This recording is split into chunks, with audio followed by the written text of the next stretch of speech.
let's take a look at an area model to solve 22 times 13, or a 2-digit by 2-digit number.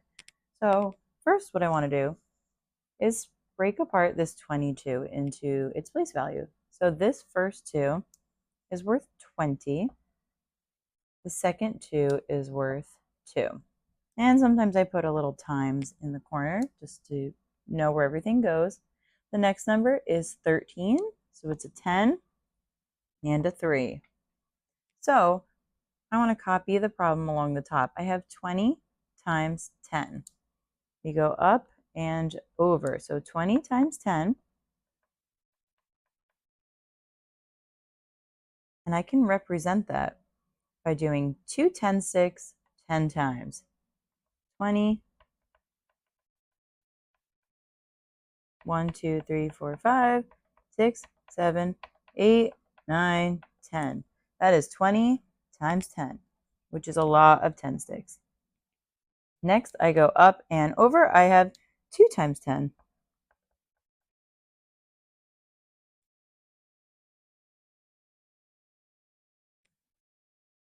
Now I'm going to go up and over. I have 20 times 3. So 20, 20, and 20. Lastly, I have 2. I go up to 2, over to 3.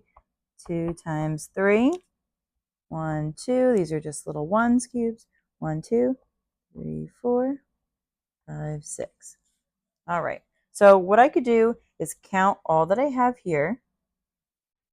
10, 20, 30, 40, 50, 60, 70, 80, 90, 100. So there's 100.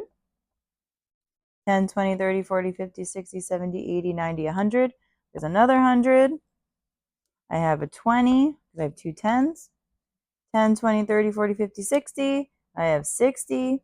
And 1, 2, 3, 4, 5, 6. I have 6. So I could add those all together.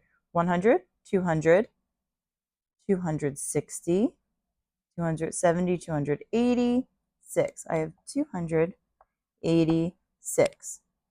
What else could I do? Well, if I didn't want to take the time to draw it out, what I could do is do 20 times 10. 2 times 1 is 2. Add my zeros in. Put it into the correct place value. I got 200, just like I did with my 10 sticks. 2 times 10, I know that that is 20. 2 groups of 10. 20 times 3. Well, 3 times 2 is 6.